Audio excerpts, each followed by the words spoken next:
మీ వ్యాపార ప్రకటనల కోసం ఈ నంబర్ను సంప్రదించండి. సార్ వరుణ్ తేజ్ గారి ఆపరేషన్ వాలంటైన్ మూవీ మరి ఇవాళ ప్రేక్షకుల ముందుకు వచ్చింది సార్. మరి మూవీ ఎలా ఉంది? మీ రివ్యూ ఏంటి సార్ దీనిపైన? ఆపరేషన్ వాలంటైన్ వరుణ్ తేజ్ ఇప్పటివరకు కెరీర్లోనే బిగ్ బడ్జెట్ సినిమా అని చెప్పొచ్చు. దాదాపు 42 కోట్లు అని చెప్తున్నారు. సో ఈ సినిమా ఎలా ఉందనేది చూద్దాం. దీని హీరో వరుణ్ తేజ్, మానుషి చిల్లర్ హీరోయిన్, తర్వాత నవదీప్ ఉన్నాడు, మీర్ సర్వర్ ఉన్నాడు, మహాన్ శర్మ ఉన్నాడు, ప్రతాప్ ఫిగర్ ఆయన వీళ్ళ బాస్గా ఉంటాడు, కమాండర్ ఇన్ చీఫ్ అన్నమాట.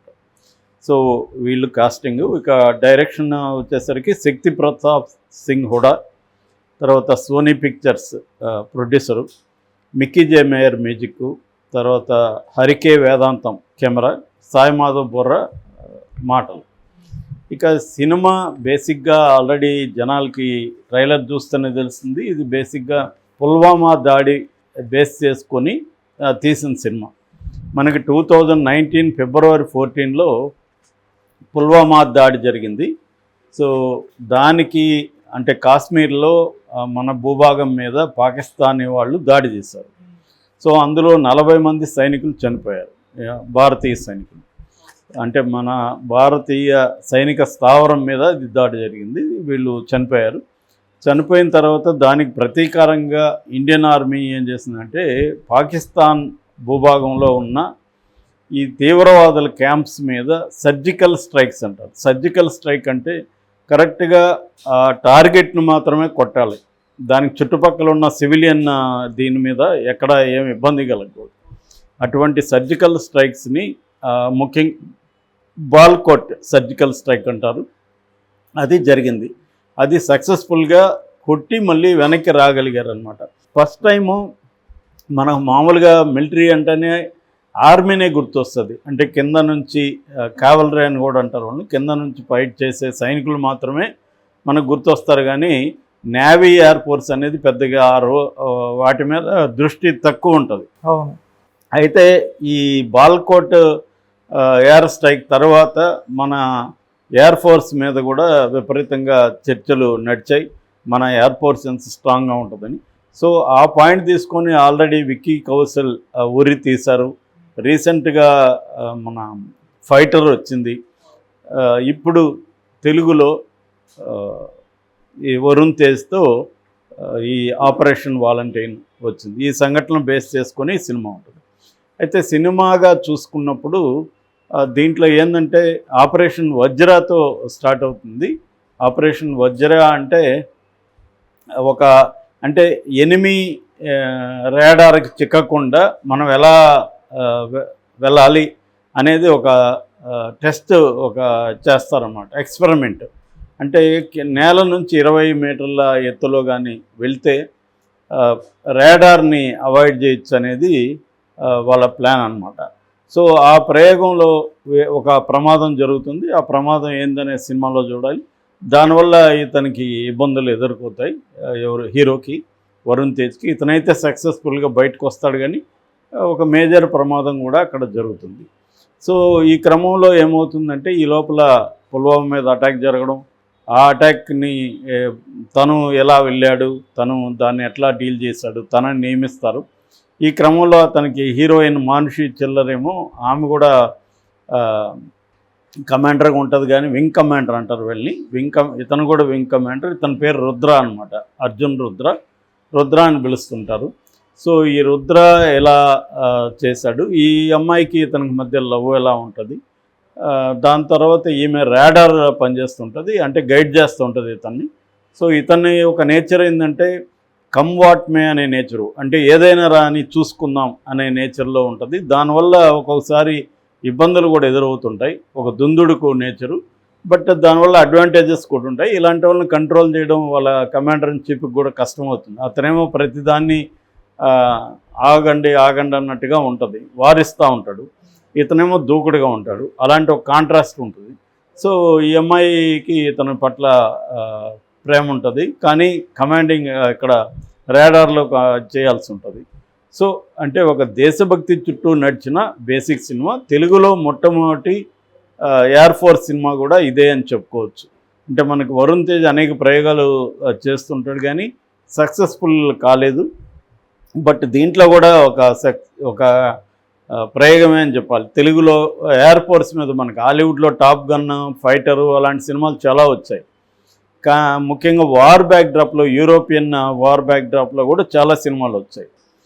బట్ తెలుగులో అనేవి ఆల్మోస్ట్ లేదు. ఎందుకంటే ఇది స్కైలో చేసినట్టు ఉండాలి. అందువల్ల విఎఫ్ఎక్స్ ఎక్కువ అవుతుంది, ఖర్చు ఎక్కువ అవుతుంది, బడ్జెట్. నిజానికి ఇది హిందీలో తెలుగులో తీశారు. దీనికి విఎఫ్ఎక్స్ మాత్రం 5 కోట్ల బడ్జెట్ పెట్టామని చెప్తున్నారు. ఆ మేరకు చూసుకున్నప్పుడు 5 కోట్ల కంటే బెటర్గా అయితే ఉన్నాయి, కానీ గొప్పగా అయితే విఎఫ్ఎక్స్ లేవు. ఎందుకంటే మనం మొన్ననే ఫైటర్ వచ్చింది, అది బడ్జెట్ ఎక్కువ, అది బాగా చేశారు దాంట్లో. సో దాంతో పోలిస్తే ఇది లేదు. అయితే లేనప్పుడు ఏం చేయాలంటే ఎమోషన్ల మీద వర్క్ చేయాలి ఎక్కువగా, కానీ అది లోపించింది దీంట్లో ఈ కథలో. అంటే వీళ్ళిద్దరి మధ్య లవ్ ట్రాక్ కూడా చప్పగా ఉంది. అట్లాగే ఒక ఎమోషనల్ డ్రామా కూడా లేదు. ముఖ్యంగా ఫస్ట్ హాఫ్లో ఇతను ఎస్టాబ్లిష్మెంట్లకే ఎక్కువ టైం తీసుకున్నాడు.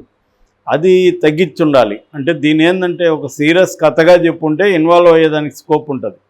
ఇతన్ని ఎలివేట్ చేయడానికి ఎక్కువ స్క్రీన్ టైం ఖర్చు పెట్టేశాడు. స్క్రీన్లో కూడా వీళ్ళిద్దరే ఎక్కువ కనిపిస్తూ ఉంటారు. హీరో హీరోయిన్ మనకి ఎక్కువ సేపు స్క్రీన్ టైం కూడా ఉందన్నమాట. అంటే ఒక ఎమోషనల్ కాన్ఫ్లిక్ట్ కానీ ఎమోషనల్ డ్రామా కానీ మిస్ అయింది. ముఖ్యంగా ఫస్ట్ హాఫ్ అంతా కూడా సోగా వెళ్తుంది. సెకండ్ హాఫ్లో కొన్ని సీన్లు బిగినింగ్లో అంతా చాలా బాగుంటుంది. ఆ తర్వాత బిగినింగ్లో మెయిన్ స్టోరీ అయిపోయినాక ఎక్స్టెండ్ చేశారు. ఆ ఎక్స్టెన్షన్ అంత గొప్పగా లేదు. సో అనేవన్గా ఉందని చెప్పచ్చు. అంటే దీంట్లో ప్లస్ చెప్పుకోవాలంటే ఒక దేశభక్తి ఎమోషన్ ఎఫెక్టివ్గా చూపించడానికి ట్రై చేశారు. కాకపోతే ఏంటంటే మనకి ఎన్టీఆర్ లాస్ట్ చివరి టైంలో ఆయన ఎన్టీఆర్ సినిమాల్లో ఈ దేశభక్తి మీద కొన్ని డైలాగులు ఉంటాయి దాసరి నారాయణరావు.